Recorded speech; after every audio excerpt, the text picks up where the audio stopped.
UP today के YouTube channel पर आपका स्वागत है। मंडी लोकसभा क्षेत्र से भाजपा की सांसद कंगना रनौत जब भी कोई बयान देती हैं तो विवाद स्वाभाविक ही है, उठ खड़ा होता है।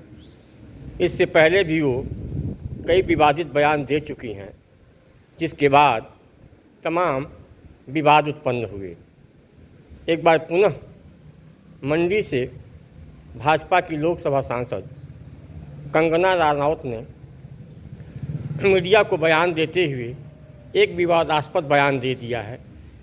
इस बयान को लेकर के तमाम किसान संगठन और तमाम इंडिया गठबंधन के राजनीतिक दल काफ़ी आक्रोशित हैं और भाजपा से तथा सांसद से माफ़ी मांगने की बात कर रहे हैं। आइए आप आगे के वीडियो में देखेंगे कि भाजपा से मंडी की सांसद कंगना रनौत ने क्या कहा है और कंगना रनौत के बयान पर कांग्रेस की राष्ट्रीय प्रवक्ता सुप्रिया श्रीनेत ने क्या कहा है, आप आगे के वीडियो में देखेंगे। हाँ, एक निवेदन है, यूपी टुडे के यूट्यूब चैनल को अभी तक आपने सब्सक्राइब नहीं किया है तो आज ही सब्सक्राइब करें, बेल आइकन को दबाएं। धन्यवाद। तो जो बांग्लादेश में हुआ है ना, वो यहाँ होते हुए भी देर नहीं लगनी थी अगर हमारे इतने शीर्ष नेतृत्व जो हमारे इतने सशक्त नहीं होते। यहाँ पे जब फार्मर्स प्रोटेस्ट हुए, वहाँ पे लाशें लटकी थी, वहाँ पे रेप हो रहे थे, और जब वो किसानों के हितकारी बिल जो वापस लिए गए थे तो पूरा देश जो है वो चौंक गया था। और वो किसान आज भी वहाँ बैठे हुए, उन्होंने कभी सोचा ही नहीं ये बिल वापस होगा। वो बड़ी लंबी प्लानिंग थी जैसे बांग्लादेश में हुई है।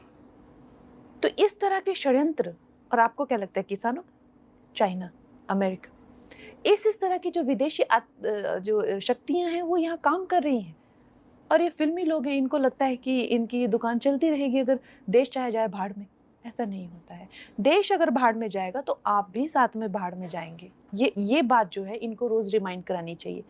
पर खैर, जितनी इनकी बुद्धि है उतनी इनकी करतूतें भी हैं। तो बीजेपी की सांसद कंगना रनावत का कहना है कि इस देश के किसान जो अपने हक के लिए, अपने अधिकारों के लिए लड़ रहे थे, प्रदर्शन कर रहे थे, वो असल में बलात्कारी और हत्यारे हैं। इस बात को कहने के बाद बीजेपी बिल्कुल चुप है, सरकार कन्नी काटने की कोशिश कर रही है। लेकिन आज बीजेपी को और सरकार को यह साफ करना पड़ेगा कि क्या ये कंगना रनावत की राय है या यही सरकार का मत भी है। सरकार बच के निकल नहीं सकती है, नरेंद्र मोदी चुप नहीं रह सकते हैं। क्या आपको भी लगता है कि इस देश के अन्नदाता, इस देश के किसान हत्यारे और बलात्कारी हैं? इसका बहुत बड़ा जवाब अभी आपको हरियाणा देगा, लेकिन आज आपको चुप्पी तोड़नी पड़ेगी। या तो इसका खंडन करिए, ये बयान वापस करवाइए, या यही आपका आधिकारिक स्टैंड माना जाएगा। अदरवाइज कंगना रनावत को कान पकड़ के माफी मांगनी चाहिए। दूसरी एक बड़ी बात उन्होंने कही कि ये जो प्रदर्शन हो रहा था इसमें विदेशी शक्तियां सम्मिलित थीं। अमेरिका और चीन ये प्रदर्शन करा रहा था। हर कोई जानना चाहता है कि क्या देश इतना कमजोर हो गया है कि बाहरी शक्तियां हमारे देश में अस्थिरता फैला रही हैं?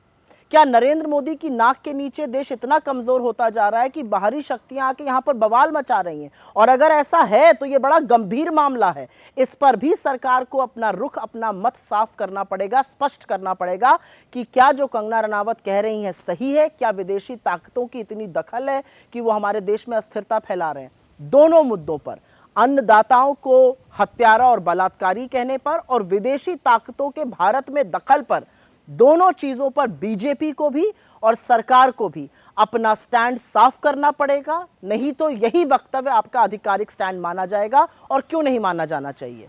या तो कंगना रनावत जी से कान पकड़ के माफी मंगवाइए, उन्होंने गलत बयान दिया है, उन अन्नदाताओं के खिलाफ बोला है जो इस देश में हमेशा से मान्य और सम्मानित रहे हैं।